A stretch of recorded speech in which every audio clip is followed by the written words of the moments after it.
You can imagine a piece of paper. You can imagine the line down the center. You can imagine yourself writing the 2 words, happy me. And now I want you to just stop and think about a moment in time or a time in your life when you felt happier. Close your eyes. Allow yourself to travel back in time. Maybe you were really little. Maybe it was a year ago. Maybe it was a really long time ago. And as you start to picture yourself in this world, start looking around. Because now the reason why you're there is because you're there to find clues. And they are in the little details of your day-to-day life. When did you get up? What did your mornings look like? Describe what you did during the day. Were you a student? Were you working? Were you with your friends? What were you doing? When did you go to bed? Where did you live? How did you spend your time? And what was your favorite part of the day? Amazing. Amazing.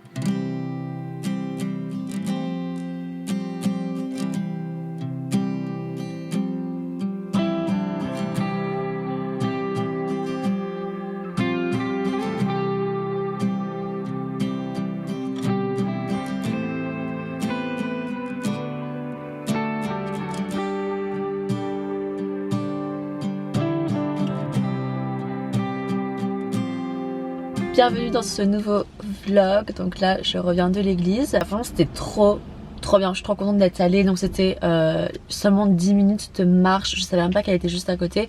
Et je suis allée à la Zoe Church et c'est une église que je suis depuis 7 ans.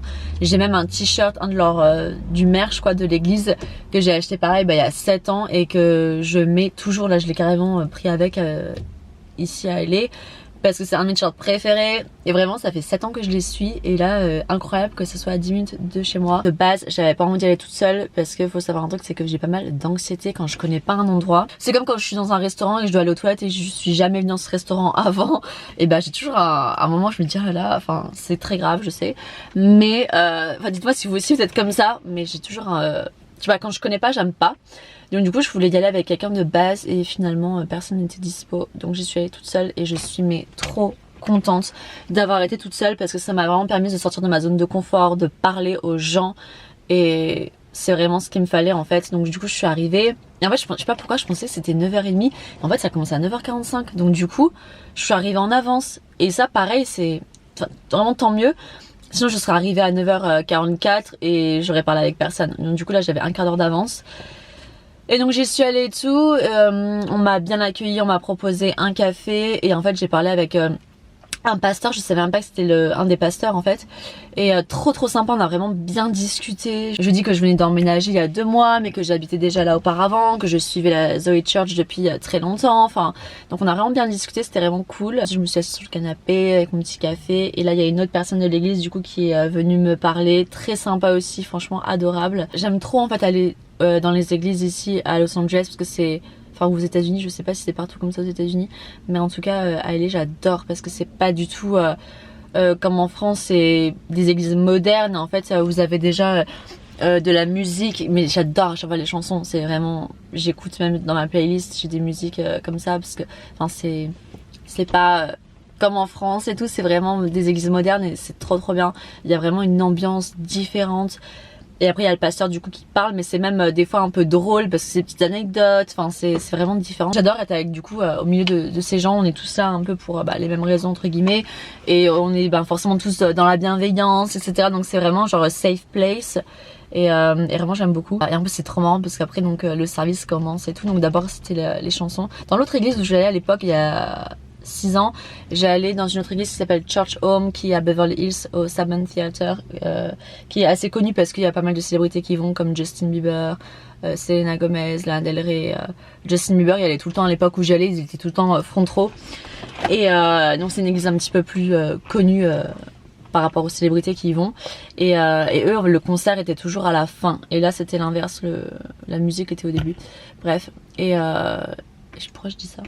Ouais, donc bref, donc t'as la musique au début, tout super sympa. Et après, du coup, le mec donc, il vient. Je me suis dit, ah bah tiens, c'est le mec avec qui j'ai parlé, en fait, c'est le pasteur. Et après, il dit à un moment donné, oui, on a Rose avec nous qui vient d'emménager. J'étais là, genre.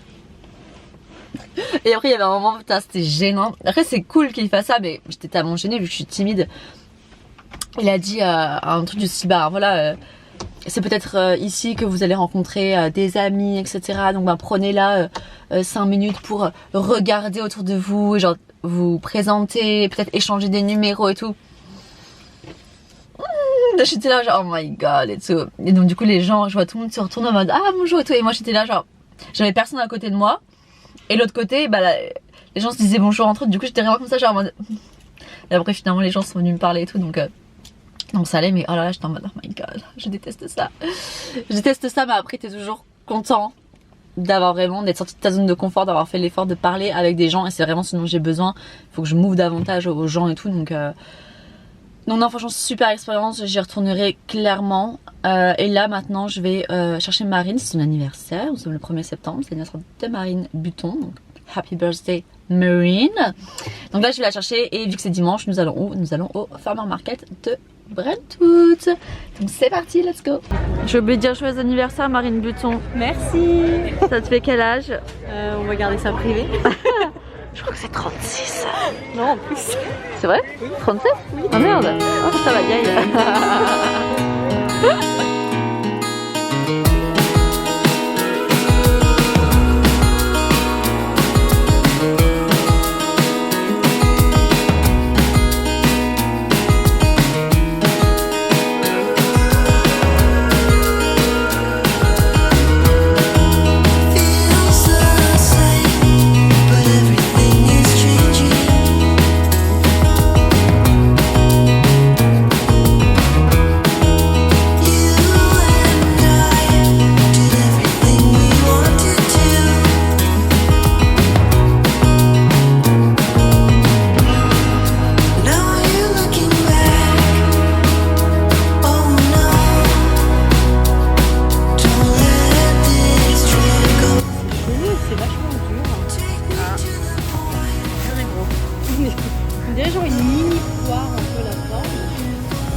Super fripé pour qu'ils soient frais en fait. C'est comme ça que tu sais qu'ils sont frais.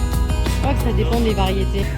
J'ai acheté un demi-pain 7$ exprès parce que je me suis dit c'est pas grave, je vais prendre mon demi-pain et je vais acheter mon fromage vegan. Et vous savez pas quoi, on ne trouve pas le stand de fromage vegan, apparemment ils sont pas là alors qu'ils sont tout le temps là. Et on se dit est-ce que c'est parce que là c'est septembre et du coup ça a changé. Mais genre, je sais pas, je suis triste quoi. Bref, donc je suis trop triste, j'ai acheté un peu mon temps pour rien quoi. Je vais aller me faire rembourser du coup. Bon, moi et Marine Buton, nous allons tester le meilleur, apparemment, le meilleur bagel de Los Angeles. Je vous mettrai l'adresse, ça s'appelle Laila's, c'est quoi? Laila's Bagel, je crois. Laila's Bagel. Apparemment, c'est vraiment genre les meilleurs bagels. Donc, du coup, on va tester. C'est à Santa Monica. Trop hâte, j'ai trop faim.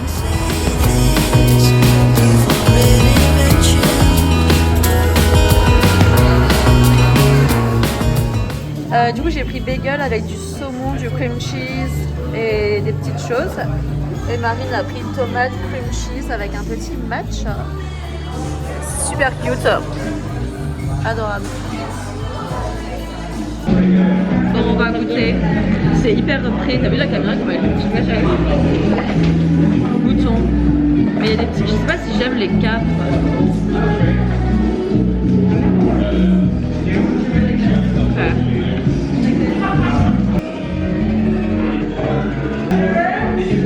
Casse la gueule.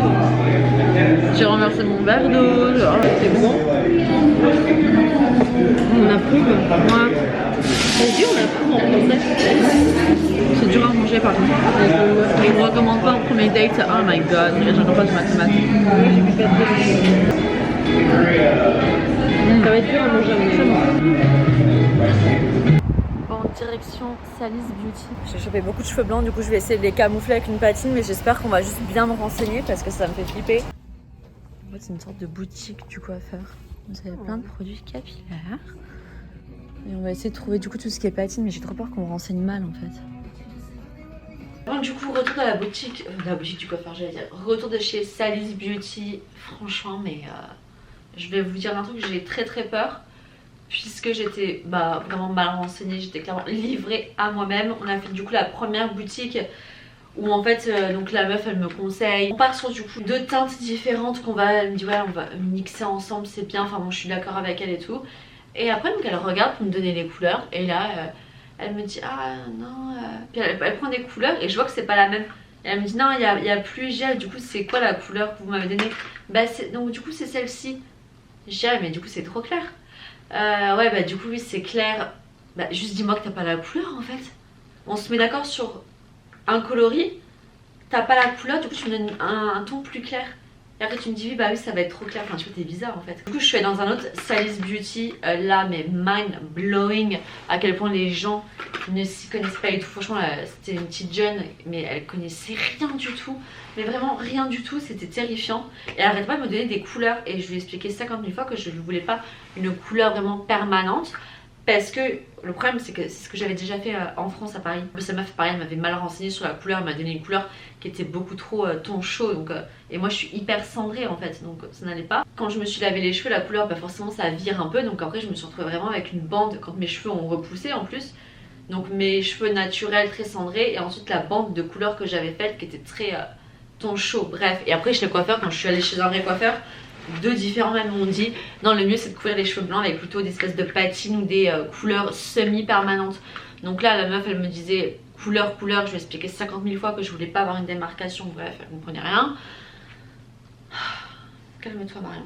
Franchement les gens incompétents dans leur domaine c'est un truc j'ai vraiment du mal en fait. Enfin que tu saches pas d'accord mais pas si tu travailles dans un magasin spécialisé pour les cheveux. Je sais pas, c'est pas possible d'être incompétent comme ça. On est parti sur du coup demi, donc c'est une semi-permanent. Et là elle me montre des couleurs, elle me montre des blonds. Et je dis non mais je veux juste faire ma racine. Ah du coup quelle couleur? Je dis là. Je sais pas, regarde, c'est à toi de me dire plutôt quelle couleur me conviendrait. C'est un truc de ouf. Après je lui dis je vais regarder merci parce que je me suis dit, je vais checker sur internet pour voir si déjà ça couvre bien les cheveux blancs. Les couleurs qu'ils proposent sur internet parce que voilà. Et après du coup je me dis je vais peut-être partir sur 2 teintes comme ça différentes et faire un petit mix en mode là j'ai le médium natural blonde donc je me dis peut-être 70% de ça et 30% du médium natural brown qui est quand même vachement plus foncé. Mais bon je suis quand même vachement foncée de la racine quoi, bref. Et après du coup je vois une autre dame, ah oui puis alors la jeune elle me dit de prendre un développateur. Il est développateur. Un développateur, c'est comme ça, un développeur ouais. À 20%, volume 20. Et après du coup je vois une autre dame qui a l'air de s'y connaître un petit peu plus. Je lui dis ah ça c'est bien. Elle me dit ouais après si vous voulez être foncé, je dis non mais je veux que ça matche là. Après c'est comme vous voulez, c'est pas comme je veux. Je te demande conseil. Je dis moi je sais pas. Enfin t'es là pour me porter secours. Bref. Et après elle me dit 10. Donc déjà c'est très rassurant cette histoire. Et j'ai acheté évidemment un pinceau et un petit bol pareil. Elle me donne un pinceau, le pinceau il était large comme ça. Enfin je sais pas meuf, je faisais pas plus petit. Bref, désolée je suis un petit peu... J'en ai eu pour 33 $. Donc voilà. C'est pas très cher quoi. Depuis que j'ai emménagé à Los Angeles, je suis devenue vraiment accro aux boissons gazeuses aromatisées. Comme les Lacroix, les trucs comme ça. Je suis devenue vraiment accro à ça, c'est horrible. Alors que je bois jamais de boisson gazeuse de base. On va faire un test, je vous cache pas que j'ai vraiment très peur. Mais là j'ai une quantité de cheveux blancs, c'est terrifiant. J'ai mis mon miroir et là je vais faire un petit mélange. J'espère que mon coloc est pas là mais je ne crois pas. Et du coup ce que je vais faire c'est que je vais faire un test ici quoi, je pense. Je vais mettre plus de blond que de brun.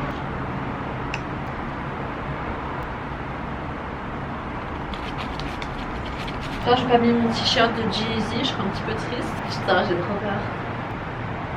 Ok. J'arrive pas à savoir si j'en ai mis assez ou pas.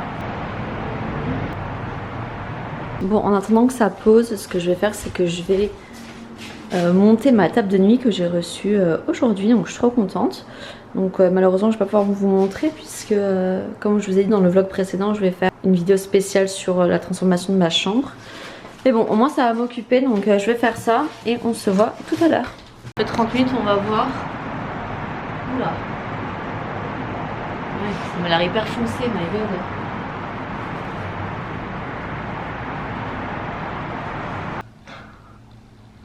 Oh my god, j'ai un sérum. Désolée, je suis un petit peu stressée. Sorry for the mess. I'm gonna I received my nightstand. So I'm doing my hair right now, so I'm like.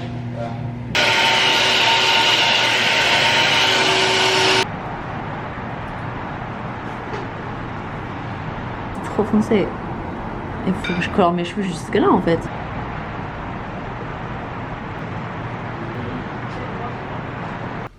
J'ai un peu peur. Si jamais vous n'avez pas compris que j'ai un petit peu peur. Tellement foncé ici. Je sais pas trop parler sur le balcon parce que mon collègue il est rentré. C'est tellement foncé là, ça me fait un peu une tache foncée. Après vu que c'est semi-permanent, je sais qu'au bout de quelques shampoings ça va se délaver. Donc j'essaie de pas trop paniquer. Mais ça me fait quand même une tache un peu foncée là. Donc du coup ce que j'ai fait c'est que j'ai mis vraiment peu de quantité de produit. Parce que je préfère à la limite que ça ait pas trop pris, que je sois hyper foncée, j'ai trop peur quoi. Je viens de me laver les cheveux, c'est le moment de sécher. Par contre, mais je trouve ça assez fou quand même pour une couleur semi-permanente. Regardez, là, regardez la tache que ça m'a fait là. Alors qu'en plus, quand j'ai mis la couleur, j'ai pris un sopalin comme ça pour estomper. Prions pour que ce soit pas trop foncé, prions pour que mes cheveux blancs soient camouflés. Au moins à 80%, je serais contente parce que je sais qu'ils vont pas tous être camouflés. Mais si c'est à 80%, je serais déjà contente. Bon, je viens de sécher mes cheveux. Voilà le résultat. C'est assez foncé, mais d'un côté, je suis vachement foncée comme de base. Hein. Là, je pense que c'était un peu trop foncé ici, quand j'ai fait le test. Après, ce que j'ai fait, c'est que j'ai fait un autre mélange. Enfin, j'ai rajouté un petit peu plus de clair, en fait. Donc, après, ça a donné ça. Bon, malheureusement, j'ai la tache, là. Ça va partir, mais ça va partir. Bon, attends, moi j'ai une tache. Et au-dessus, bah, c'est gênant parce que j'ai encore des cheveux blancs et j'admire beaucoup hein, celles qui gardent leurs cheveux blancs et assument tout ça. C'est super hein, pour vous. Mais moi, c'est pas du tout. Voilà, j'aime pas. Donc, j'aime même pas les montrer en fait. Mais bon, voilà. Et en fait, de base, j'ai énormément de cheveux blancs juste ici. Et là, on les voit encore. J'ai vraiment une mèche blanche comme ça. J'avais ça depuis un moment vraiment, j'ai eu mes premiers cheveux blancs à 20 ans. Et après cette mèche blanche comme ça, là, ces deux mèches blanches ici, j'ai eu ça depuis, je sais pas, peut-être quelques années. Et vraiment une mèche blanche incroyable, sauf que là, dernièrement, j'avais donc beaucoup de cheveux blancs là, tout rassemblé.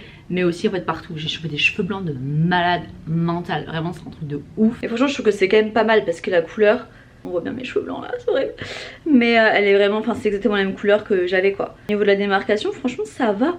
Je trouve que je m'en suis bien sortie. Alors après j'ai conscience hein, que mes cheveux c'est catastrophique. Vraiment je refasse des mèches etc. Le coiffeur ici coûte extrêmement cher. Donc pour l'instant je fais un peu comme je peux.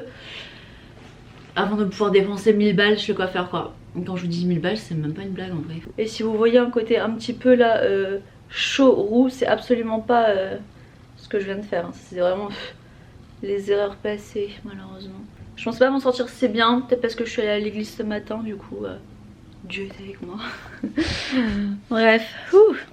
Vous savez ce qui est bien quand on habite avec un garçon, c'est qu'on peut trop parler de dating et du coup je peux vraiment avoir son avis, connaître aussi ses histoires à lui et vraiment voir l'envers du décor. Et je trouve ça hyper intéressant, vraiment.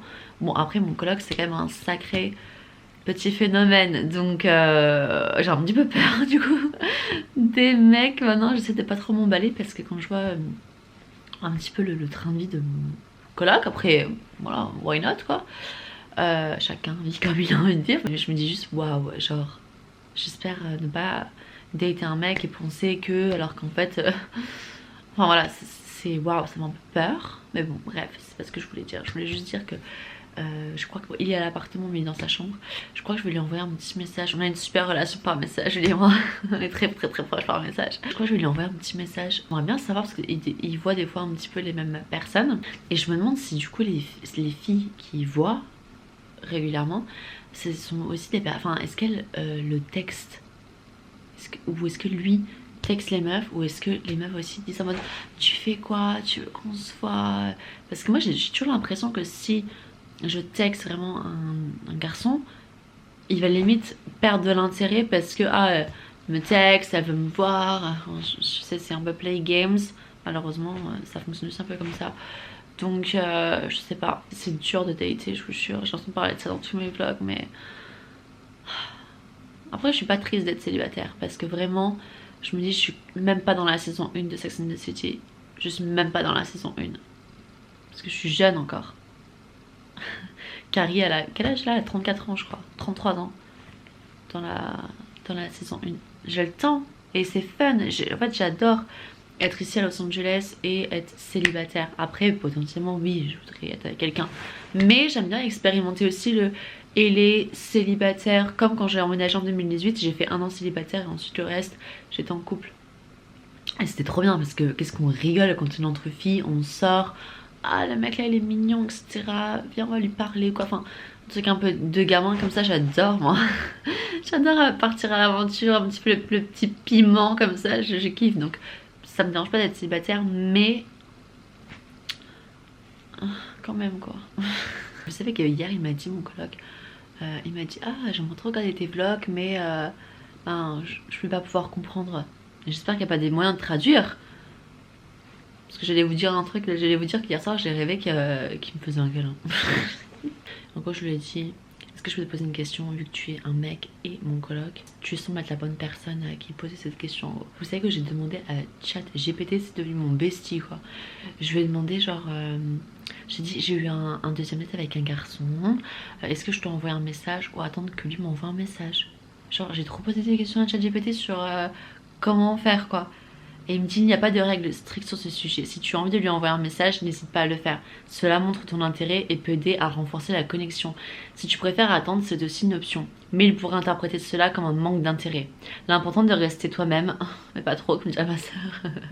Sois toi-même, mais pas trop. Si tu penses que le courant est bien passé et que tu veux continuer à apprendre et à le connaître, un petit message peut être un bon moyen de maintenir le contact. Alors non. Je dis qu'est-ce que je devrais envoyer? Il me dit tu peux envoyer un message léger et décontracté pour montrer que tu as apprécié le moment passé ensemble. Voici quelques idées. Salut, je repensais à notre sortie l'autre jour, c'était vraiment sympa, j'espère que tu as bien terminé ta semaine. Oh, ouais, c'est pas mal en vrai, mais bon. Et je repensais à ce dont on a parlé l'autre soir, j'ai trouvé un super endroit qui pourrait nous plaire pour la prochaine fois. Ouais, en mode je vois la vibe. Ou alors un simple message comme coucou, comment ça va depuis l'autre jour? Nul. L'idée de rester naturel, oui, bon, pas trop naturel non plus. Quelles seraient les raisons positives pour lesquelles il ne m'a pas encore envoyé de message? J'ai dit ça. Et ChatGPT m'a dit, bon, je vais pas tout lire, mais en gros, il est occupé, il prend son temps, il pense que tu vas lui écrire, il réfléchit à ce qu'il va te dire, il est confiant dans la connexion. Moi, je pense que c'est il est confiant dans la connexion. Il est occupé parce qu'il était occupé ce week-end. Il était à Laguna. Et il prend son temps. Je pense vraiment c'est la 1, la 2 et la 5. Il est occupé, il prend son temps, il est confiant dans la connexion. Après j'ai dit à partir de combien de temps d'attente ça devient un red flag. Et là ChatGPT m'a dit 3 à 5 jours après quelques jours sans nouvelles, surtout si vous avez une bonne connexion et que les conversations étaient fluides, cela peut commencer à soulever des questions. Il est possible qu'il soit vraiment occupé. Il l'était, oui. Mais si tu ressens que ce délai est inhabituel par rapport à vos échanges précédents, c'est un point à noter. 1 semaine ou plus, on n'en est pas là, donc en vrai, voilà. Après, en gros, il me dit que ça devient sketchy. Nous, on est à... on s'est vu... En fait, on s'est vu il y a 48 heures, quoi. Un peu plus, quand même. Ça va faire 72. Ça va faire 3 jours. Demain. Mais d'un côté, il était occupé tout le week-end. Il vient seulement de rentrer à Los Angeles, là, donc... Ce que je me dis aussi, c'est que... Je vous parle comme si vous allez me répondre là la seconde. Non mais le truc c'est que c'est vrai parce que ChatGPT à un moment a dit il pense que tu vas lui écrire. Alors c'est vrai que le truc c'est que je n'ai jamais envoyé un message moi la première sauf le lendemain de notre premier date. Et d'ailleurs généralement j'envoie pas de message le lendemain de date, mais là c'était un peu... Il y avait une situation où je me suis dit je pense que là je ça serait bien. Et en plus il avait apprécié, bref. Mais du coup j'avais envoyé un message là, le lendemain de notre premier date, mais c'est tout. Après je n'ai jamais envoyé de message, c'est toujours lui qui m'a texté, c'est toujours lui qui m'a proposé de se voir, etc. Donc est-ce que là maintenant il se dit ouais attends je la texte tout le temps, est-ce qu'il attend pas un message de ma part? Je vais demander à ChatGPT ce que je devrais envoyer comme message. Quel message je devrais envoyer à un garçon que j'aime bien, que j'ai vu pour la dernière fois il y a 3 jours lors d'un deuxième date qui était vraiment très très bien et qui a duré très longtemps. Il était à Laguna Beach pour le week-end et là du coup nous sommes dimanche soir. Est-ce que je devrais envoyer un message ou un petit peu attendre? Et si je dois envoyer un message, quel message me conseilles-tu? Thanks. Comme ton deuxième date s'est très bien passé et qu'il était à Laguna pour le week-end, tu pourrais envoyer un message léger pour montrer ton intérêt tout en lui laissant l'espace pour répondre. Voici ce que je conseille. Ok. Salut, son prénom. J'espère que tu as passé un super week-end à Laguna Beach. Je repense à notre soirée de l'autre jour, c'était vraiment top. Hâte d'entendre ce que tu as fait ce week-end. Ok. C'est bien, oui, c'est bien. Mais est-ce qu'il a envie que j'envoie ça ou est-ce qu'il va se dire genre... Oh, it's too much. Ok, il m'a répondu, il m'a dit encore, ouais, dis-moi qu'est-ce qui se passe quoi. Du coup j'ai dit, j'aime bien apprendre sur les relations et savoir comment les mecs pensent, donc je trouve que c'est hyper intéressant d'habiter avec toi parce que c'est comme si j'étais de l'autre côté. Mais oui, en gros je voulais savoir qu'est-ce que tu penses quand une fille te texte. Alors là t'es actuellement en train de dater des filles, est-ce qu'elles te textent ou est-ce que toi tu les textes plus que elles le font? Et quand elle te texte, si elle te dit genre par exemple comment était ton week-end ou alors elle te propose de traîner ensemble, qu'est-ce que tu penses vraiment, lol? Parce que j'ai entendu dire que les mecs perdent de l'intérêt quand ils voient que la fille est trop intéressée entre guillemets. C'est pour ça que je ne texte jamais la première. J'ai trop hâte de voir ce qu'il va dire, mais j'espère qu'il va être honnête parce que je trouve ça super intéressant vraiment. C'est pour vous que je le fais, ok? Ok, il m'a répondu. Ouvrons le message ensemble, d'accord?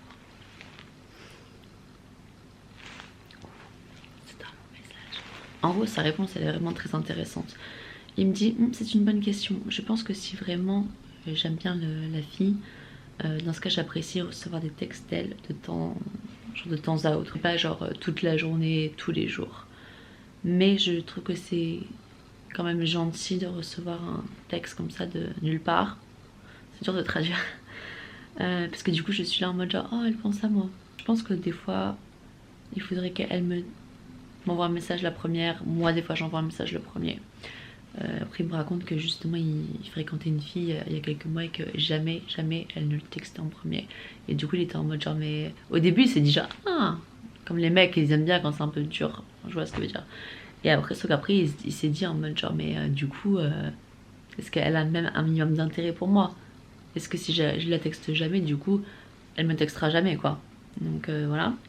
Donc oui, je pense que si un mec montre de l'intérêt, te montre de l'intérêt, il devrait être celui qui initie la conversation au début, mais éventuellement après, c'est sympa pour la fille de commencer la conversation de temps à autre pour montrer qu'elle est aussi intéressée. Ok, je comprends. Ce que je pense, c'est que je suis d'accord avec lui, mais je pense que du coup pour moi, c'est effectivement trop tôt.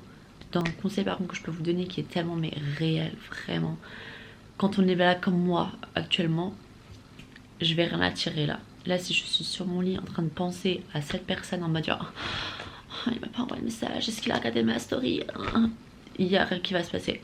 Si par contre je m'occupe de moi, je fais mes activités, je vis ma vie, je vois mes copines, je fais mon sport, je vais me balader, j'écoute mon podcast, je fais ce genre de trucs, là vraiment je vais attirer les bonnes énergies. Et c'est comme des fois s'ils avaient un radar et qu'ils savaient les mecs que genre oh my god là elle est en train de penser à moi, je vais pas la texter là, oulala mais elle serait pas en train de perdre un peu de l'intérêt, genre elle vit sa vie comme ça.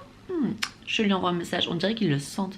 Et justement au tout début où j'avais daté le mec là et tout, je me suis dit ouais vas-y j'ai pas trop de nouvelles, puis après il m'avait envoyé un message, mais en fait c'est quand j'avais envoyé le message la première, après il m'avait répondu genre j'ai passé aussi une bonne soirée machin et tout. Et j'étais genre c'est nul quoi. Et après du coup je me suis dit vas-y arrête de penser à ça, va te balader. En fin d'après-midi du coup je suis allée me balader et j'écoutais un podcast. C'est vraiment un truc que je faisais tout le temps quand j'étais à Paris. Tous les matins quand j'habitais à Paris, je marchais pour aller au travail. C'était 40 minutes de marche, 35-40 minutes. Et j'écoutais un podcast et c'était ce que je préférais faire parce que j'avais l'impression que ça m'apportait trop des bonnes choses en fait. D'être dans ce mood d'écouter des podcasts, enfin je sais pas, j'aimais trop et limite j'ai l'impression que c'est ce qui m'a un peu aidé à avoir mon visa, un peu manifester les bonnes énergies et je sais pas, c'est trop bizarre. Bref, et donc du coup je me suis dit, ah, ça fait trop longtemps que j'ai pas écouté un podcast, donc je suis allée me balader, j'ai écouté un podcast 20 minutes après, il m'a renvoyé un message, donc il m'a double texte et il m'a dit est-ce que ça te dirait qu'on fasse ça tel jour, etc. Il m'a proposé un deuxième date. Et je me suis dit, voilà, c'est comme ça qu'on attire les choses en vivant juste sa vie. Le monologue que je vous ai fait là, juste une petite aparté, je suis même pas en mode genre, oh mon dieu et tout, parce que je sais même pas en vrai si j'ai vraiment envie d'un truc avec lui ou pas, enfin on verra. Mais en vrai je pense que c'est juste que j'aime trop apprendre, je suis vraiment en mode là, cette année j'étais trop en mode à apprendre un peu les relations, comment les mecs pensent, etc. Je trouve ça super intéressant.